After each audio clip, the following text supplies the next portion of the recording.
I feel so lonely. My heart so sad and blue over the departure of someone as great as you.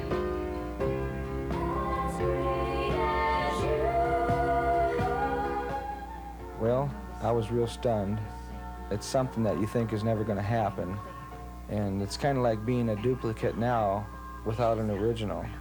I've had the nickname Elvis since I was 12, and I imagine until I'm old and gray, people here in my hometown will still call me Elvis.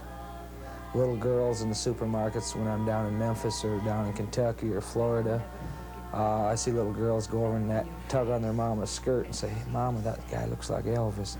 Their mama says, "Hush, be quiet," you know, stuff like that. But then you walk away and you turn around, their mother's looking right at you.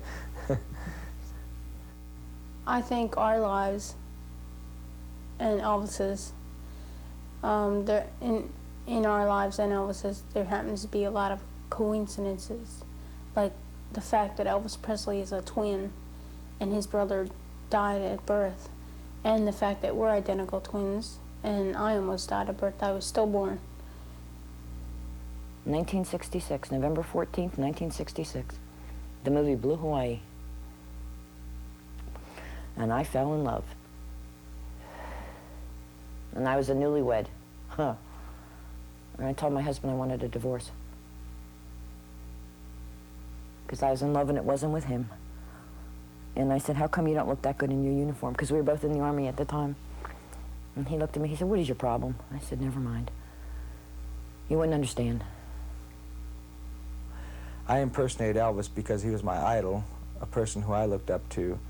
And for me to get on stage and to do his music and to resemble a man as great as Elvis, that's my ambition. And that's why I like to be called an impersonator rather than an imitator. I don't imitate Elvis. I don't try to be Elvis. I just do his music and dress in the style which he did. Sometimes we bring people home. Don't get the wrong idea, but we bring people home, guys mainly, because we don't get along. And when we bring them home, they're all set and ready to go hop in the sack. And we put on our Elvis Presley music, and then we pull out a game of Yahtzee. And if they don't like our Elvis Presley music, then they get thrown out on their ass. And if they say anything against God or Elvis Presley, they get thrown out on their ass again. Now, if they think they're going to get lucky, they're wrong, because we sit down, have a nice little game of Yahtzee. After the first round, they get up and leave. Exactly. What are we going to do?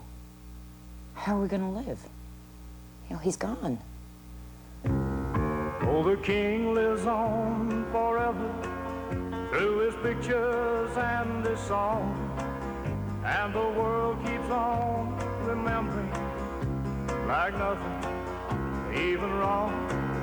And each day 10 million people play the songs he left behind.